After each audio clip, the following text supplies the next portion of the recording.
In the following units, I'll introduce two models of creative thinking skills.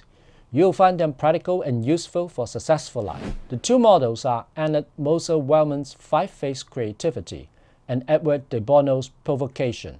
In addition, I'll illustrate these thinking skills through the stories of the great contemporary minds. Before I do all this, I'll first address the question how the ideas of Aristotle, Kant, and Mill are closely connected with the need for the cultivation of our talents for a successful life. According to Aristotle, as humans, we are equipped with a special gift of rational thinking. This gift distinguishes us from other animals. At the same time, we are unique and different from each other in terms of our personal talents. In a comic episode on Aristotle, for instance, Indy got her talents in playing the flute, and I trust that you got your own too. Now, within the Aristotelian framework, a good strategy to attain a successful life is, first, to keep sharpening your existing strengths, and second, minimizing your weaknesses through learning and practice. The doctrine of the golden mean can keep you honing your skills in order to achieve excellence. But as you may ask, why should we care for our talents? Aristotle's answer is that for your own good, and indeed your ultimate good,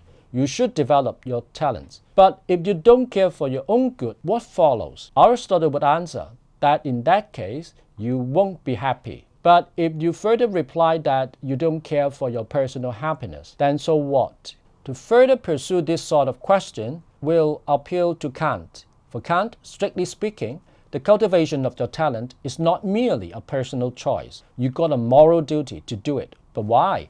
Well, by the categorical imperative to, quote, act only on the maxim whereby you can at the same time will that it should become a universal law, end quote.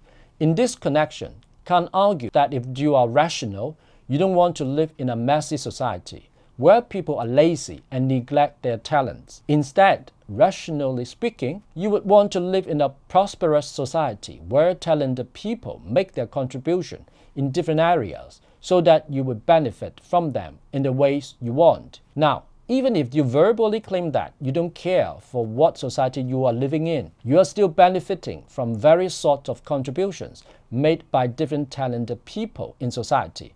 For this reason, by the categorical imperative, you should play your part and cultivate your talent. Otherwise, it's unfair and morally wrong. Now, if you ask John Mill, he would further point out the greatest happiness principle. You can see that when everyone fosters and contributes their talents, the outcome is more happiness in society. Just think of the great writers like Shakespeare or T.S. Eliot, or the great scientists such as Isaac Newton or Albert Einstein. You see that the happiness of humankind has been increased by the contribution of their talent. But if you further claim that you are still uninterested, what else can inspire you? John Mill would finally answer that if you've ever tasted the fruit of a successful life through the cultivation of your creative imagination, for instance, you will for sure appreciate the beauty of the higher pleasures generated. Once you've tasted such higher pleasures, you know why you should pursue it, even just for your personal happiness.